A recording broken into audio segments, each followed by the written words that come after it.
I'm your sitting state representative and running for re-election. My opponent in this race, Rick Scarborough, is a fine man, and I consider him a friend. Moreover, I'll still consider him a friend at the end of this election, win, lose, or draw. Like Thomas Jefferson, I don't let politics, religion, or philosophy come between man and friend. However, we have some decided different positions. Your choice is not between us, but between our policies and visions for Tennessee. I ask simply that you choose on the basis of past results. Your presence here demonstrates that you have an interest in your country and your state. And I'd like to thank those that are here out of genuine commitment for making our government work as our founders intended. These two words, interest and commitment, are an interesting departure point. Envision a good breakfast of bacon and eggs. You may remember an old comparison. The chicken definitely has an interest in his breakfast, but the pig is committed to it. So drawing a parallel to this evening's forum, the important question becomes, who is just interested in the vision and who is committed to it? Therefore, let me talk to you about my vision for Tennessee and why I think it's the right vision for our state. Our founders insisted that governments exist to secure inalienable rights and that they derive their just powers from the consent of the governed. Consequently, it is not my vision for government to redistribute wealth, to indoctrinate school children, or radically transform our society. Rather, governments exist to maintain an order that keeps invaders from pouring over our borders, bringing death to Americans, and destroying our way of life. If the federal government will not do its job, then the states must. I support bills in the General Assembly that added 60 new highway patrol troopers and 95 new Homeland Security agents to our state. Moreover, I've co-sponsored bills to fund the Tennessee National Guard deployment to the Texas border. Additionally, I've sponsored a bill requiring proof of citizenship to get a Tennessee driver's license, keeping illegal aliens from manipulating our elections. Our founders understood individual liberty and Adam Smith's concept of the invisible hand of the free market. On my watch, Tennessee has proven that this superior approach provides prosperity, liberty, and societal benefit for our people. Furthermore, we have proven that this is possible without oppressive government intervention. For example, the Tennessee Secretary of State's report for FY22 in quarter two, and they did a press release for 2021 and 2022, saw the number one and number two quarters set records for business filings since data has been kept. The U.S. News and World Report ranks Tennessee best in the nation for roads, second lowest debt in the nation. And by the way, that translates to the lowest debt per capita for each one of you. They rank us the fifth most fiscally stable in the nation, the sixth best economic growth in the nation, and the 12th best economy in the nation. The Cato Institute ranks Tennessee as the fourth most economically free state in our nation. And the National Conference of State Legislatures ranks Tennessee as the third lowest tax nation in our state, in our nation rather. And again, that translates to the lowest per capita tax in our nation. In summary, our founder's vision remains mine for Tennessee. All power is inherent in the people.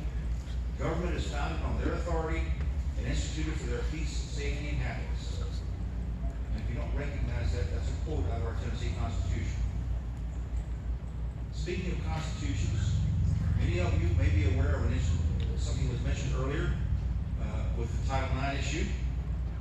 Earlier this week, in the circuit to the West Office, Texas and a group of states won an injunction limiting the implementation of the rules that the feds had proposed for Title IX. And yesterday, the Fifth Circuit announced another injunction for which Tennessee was the lead state. So we're fighting the good fight. And I might add some other bills that I've carried are what the Tennessee Attorney General used in his case prohibiting that particular rule issue. I have come prepared, I think, with opportunity to address a lot of issues that you may be interested in with questions, but I'm going to stop at that point and turn it to our moderators.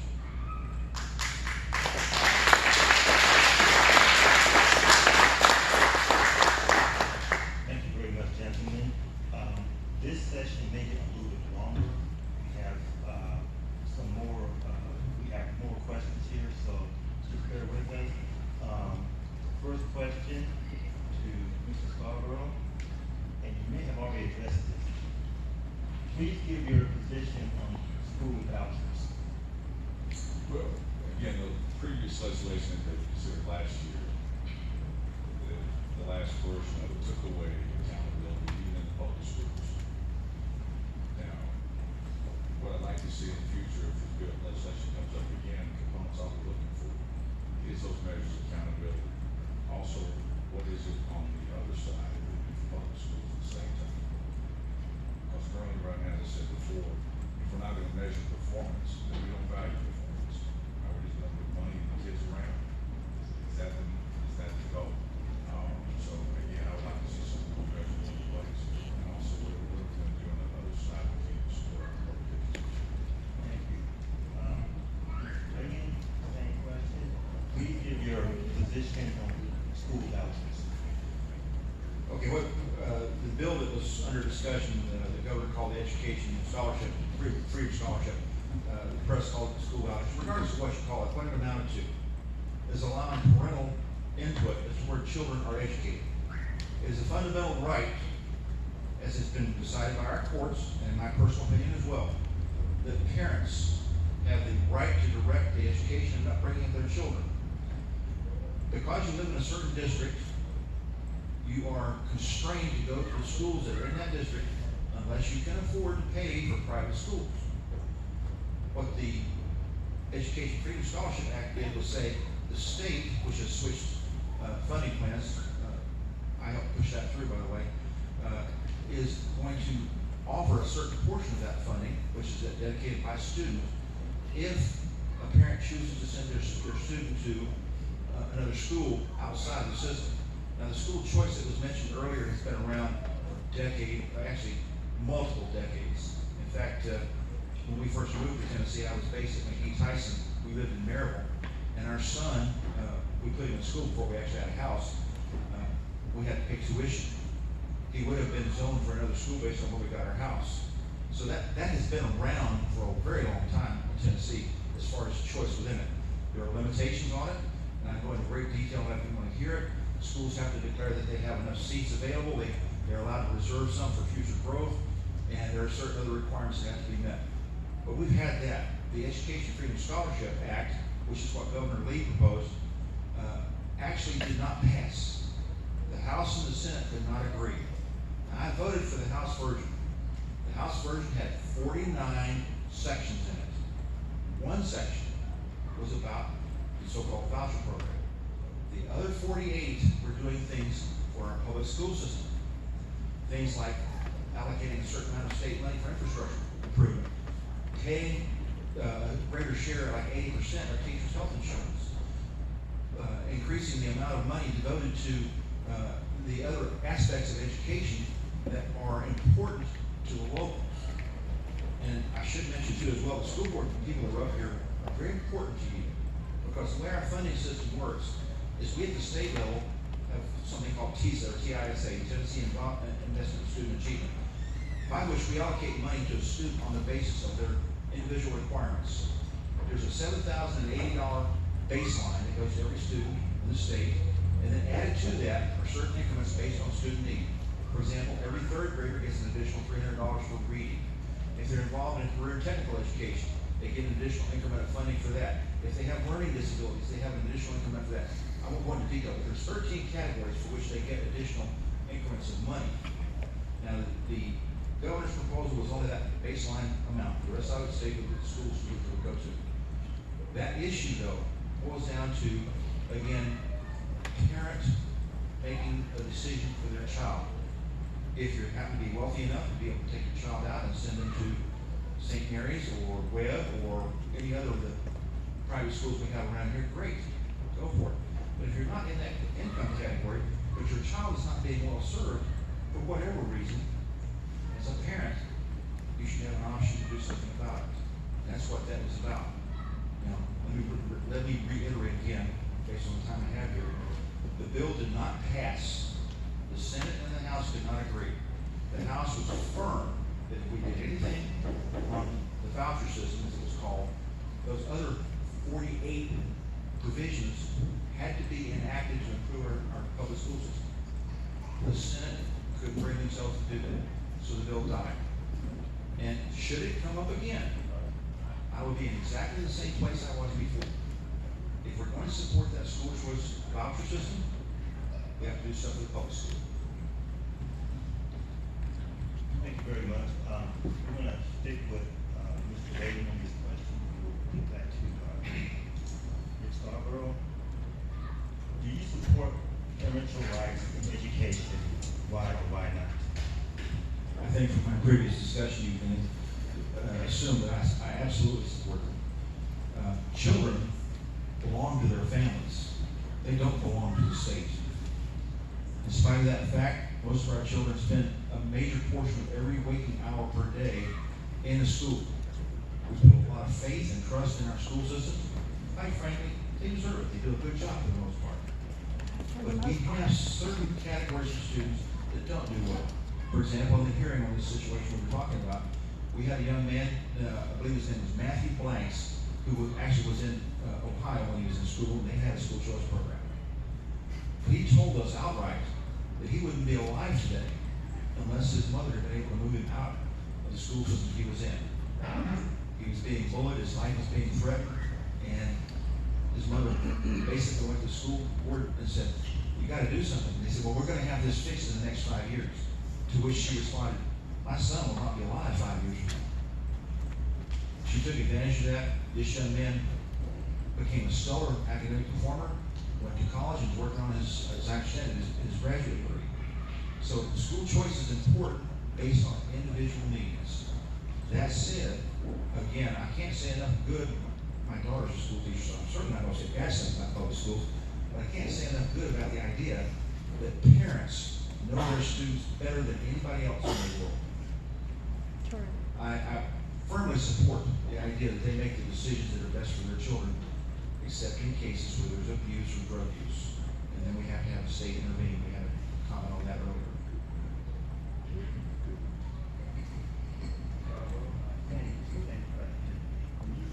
Parental rights in education, why or why not?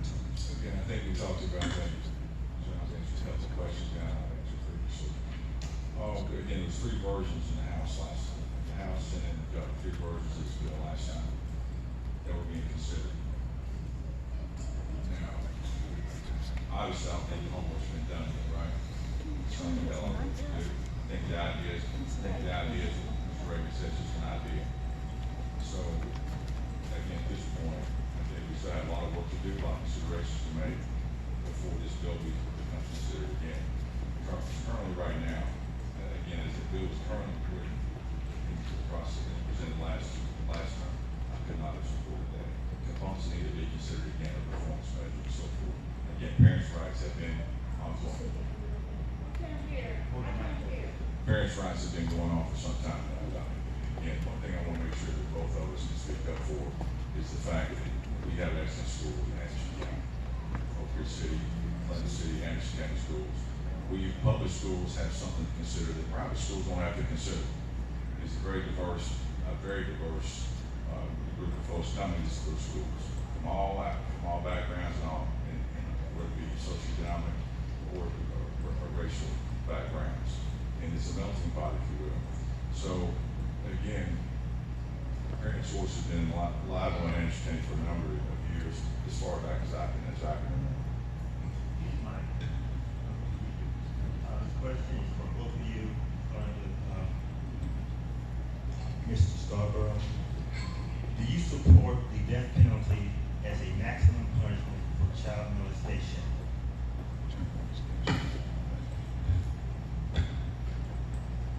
Just like that, this is the question. That again, do you support the death sentence as a maximum punishment for child molestation? Do you want to answer that? Never considered that before, I'm sorry.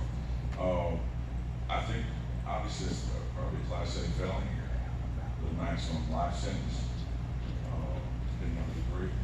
But I guess that would take some consideration. Again, that's a terrible, terrible crime. It needs to be done the harshest punishment possible under current state laws. Thank you for that question. I think I'm coming across really loud with it. Good. The answer to that question straightforwardly is I voted for the death penalty for child rape. We passed it. It is in fact the law now. When you bring in the word molestation,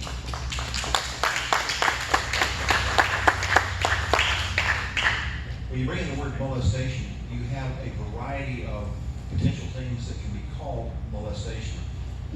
But the purpose of our court system, the reason we have our district attorneys and our judges and our juries is to separate out the various categories of molestation and mete out, if you will, the appropriate punishment.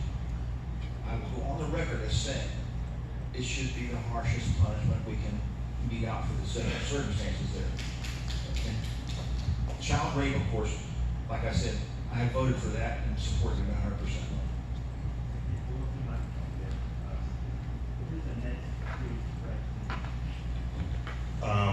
This is about illegal aliens.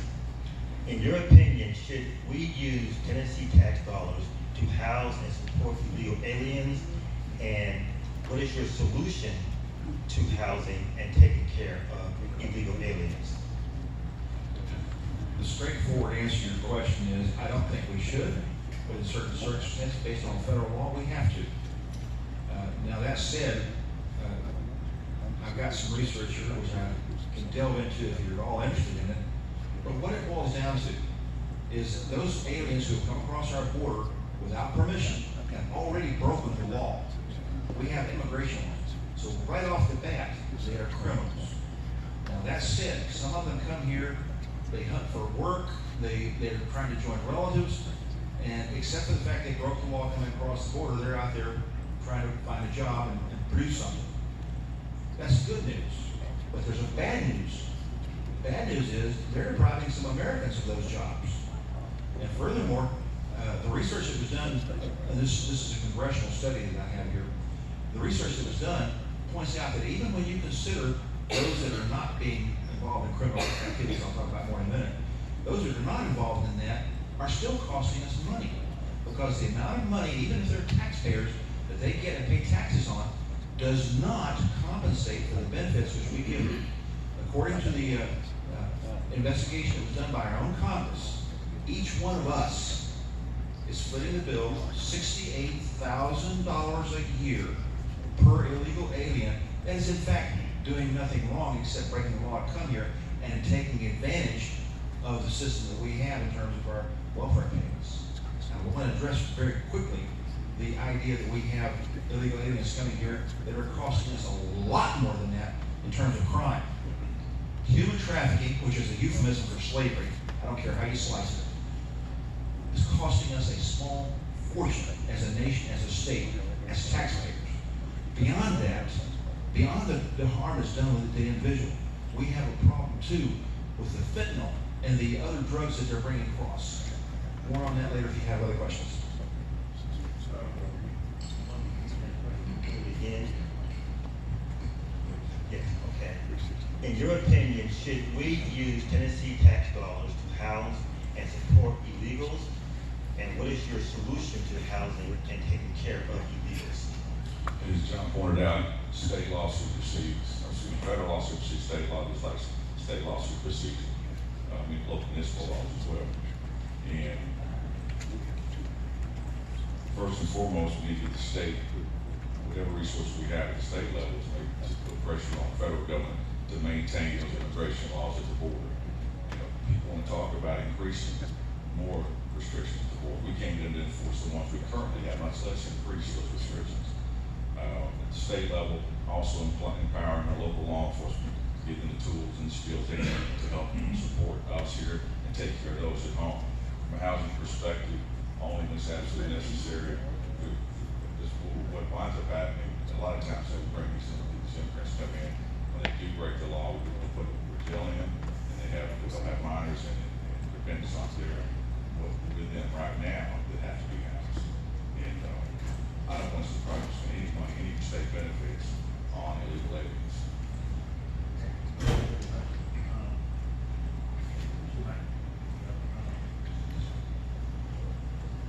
Are you in favor of racial superiority being taught in school? I guess that's CRT. And what about gender superiority being taught in schools? So, are you in favor of racial superiority being taught in school and gender superiority being taught in schools? Whether it be critical race theory, DEI, I wouldn't be for either one of those being taught in schools. We already have enough division in the country today. We don't need to teach our kids how to divide each other as well. As far as, what's the second part again? It's about gender superiority, transgenderism, where I don't think we need to be doing any indoctrination in the school, in our public schools, when it comes to gender superiority and gender selection and so forth. Thank you. And that question has come before us. And let me echo something before I get into that. Here in Anderson County, we are blessed with good school systems. Our teachers and our administrators and our school boards deserve a tremendous pat on the back for the quality that we have. However, I sit on the education committees in the House, both of them. I sit on the Joint Education, Health, and General Welfare Committee. I sit on the National Conference of State Legislatures Education Committee and the Southern Leadership Conference Education Committee. So I've seen school systems across our nation, and I have been in school systems across our state. I will tell you, what we have here in Anderson County, we should be justifiably proud of. But as a state, we have tremendous problems in other portions of our state. I'll pick on Stewart County.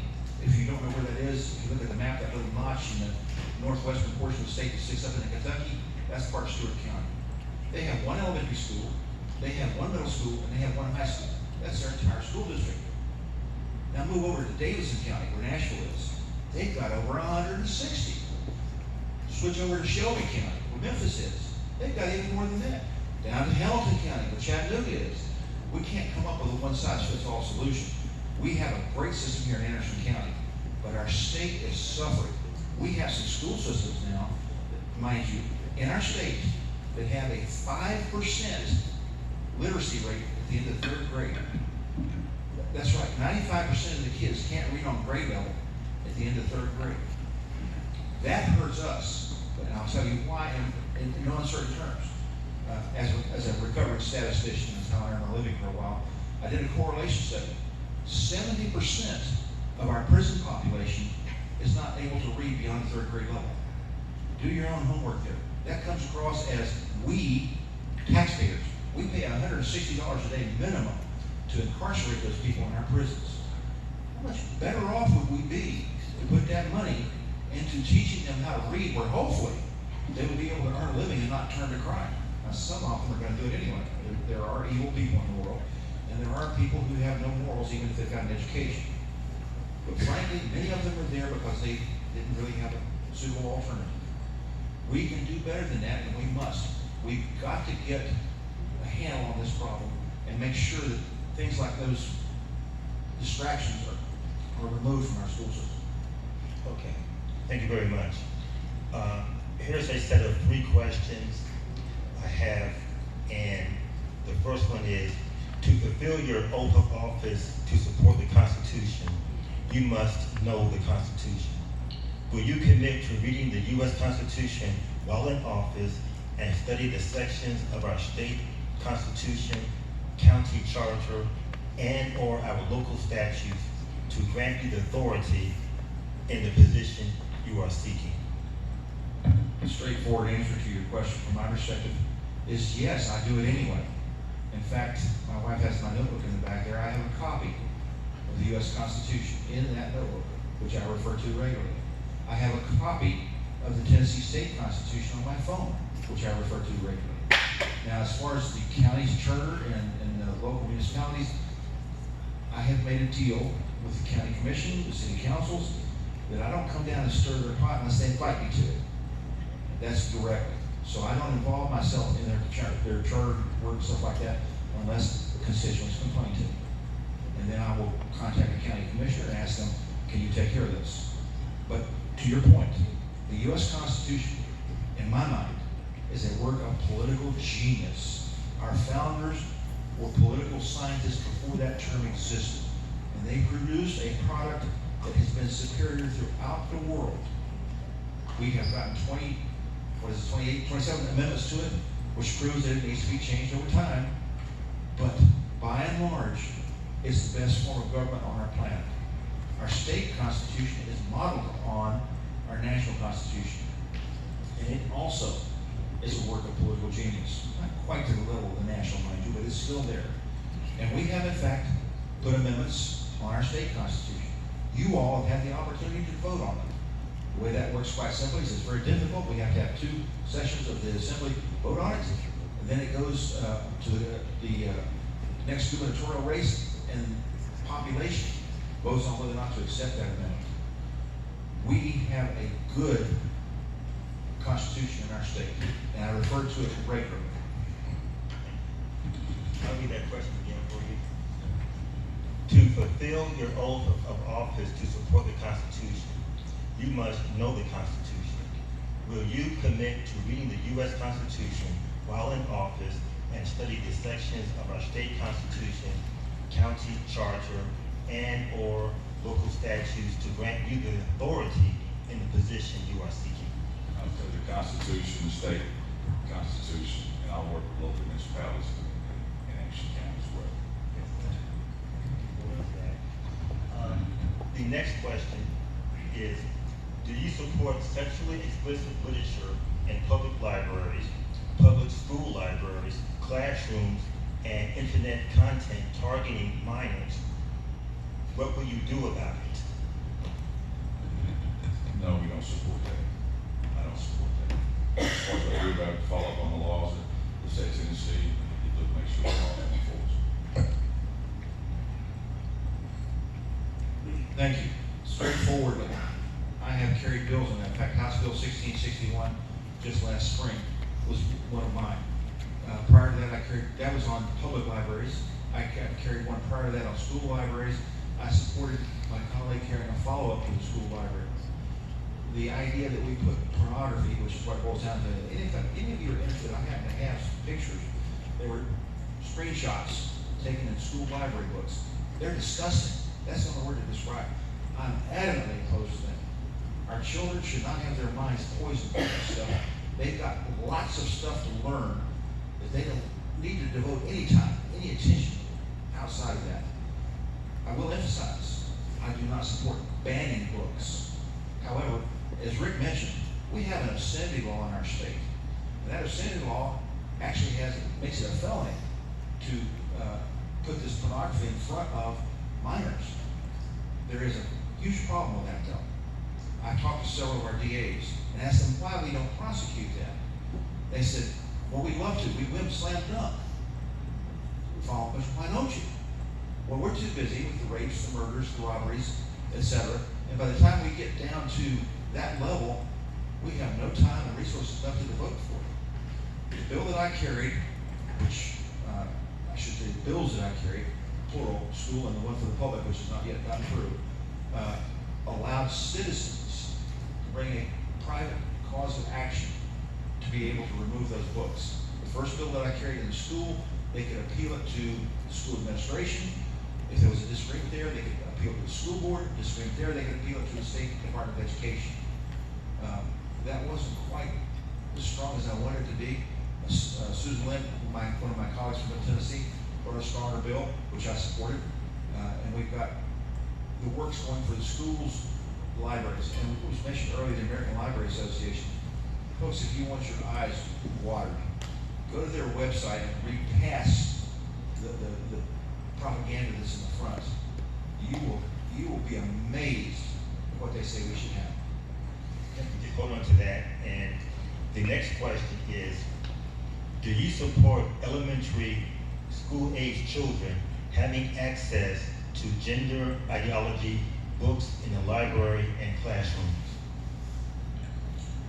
Okay, straightforward answer is absolutely not. And again, I have personally authored bills, sponsored them, voted for other members of the legislature's bills to completely get that out of our system. Finally, the pendulum is starting to swing away from the ultra-liberal position that said that's okay. The medical profession is starting to realize that that's harmful to students in a medical sense, completely apart from how harmful it is to them in a moral sense, as well as mental health. We have a situation in our society where we've frankly gotten away from the guidance that's put forward in the good book. And that guidance in the good book says he created them male and female. And he didn't make mistakes. You can't step up a high building and fly just because you don't believe in gravity. You can't change the XY chromosome makeup of your cells just because you think you're the other sex. That's reality, that's science. But we've had too much of the opportunity for people to say, well, we need to feel sorry for them, we need to let them do that, we need to call them pronouns related to what they want to be, and so forth and so on, without regard to what it does bad to them. Also, the infringements on the rights of others. Teachers, I'll bring them to they have a student in their school that says, I think I'm transgender, I'm really a girl that thinks I'm a boy or whatever, and I want you to call me him. No, that's a violation of the freedom of speech for that teacher. And we have passed bills saying that, so more on that later. You got it.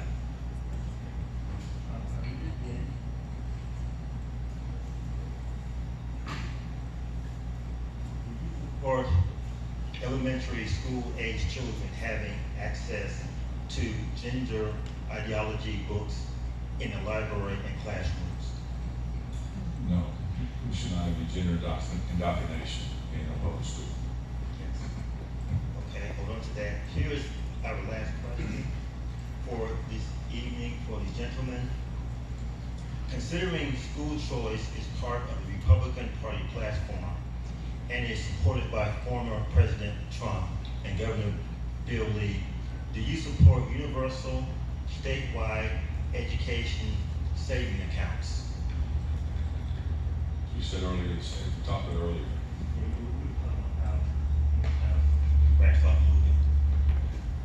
I think it's basically the same thing. And school choice has been going on in Anderson County for a number of years. As far as the school voucher program and the education accounts you're talking about, again, in the future, when bills like that are brought forward, components I'll be looking for again are performance measures that we can value. If we're not measuring performance, then we don't value performance. And the same thing when it comes to public schools. Are we going to support public schools at the same time trying to present these other options? I think students in Anderson County deserve every opportunity they possibly can for the best education possible.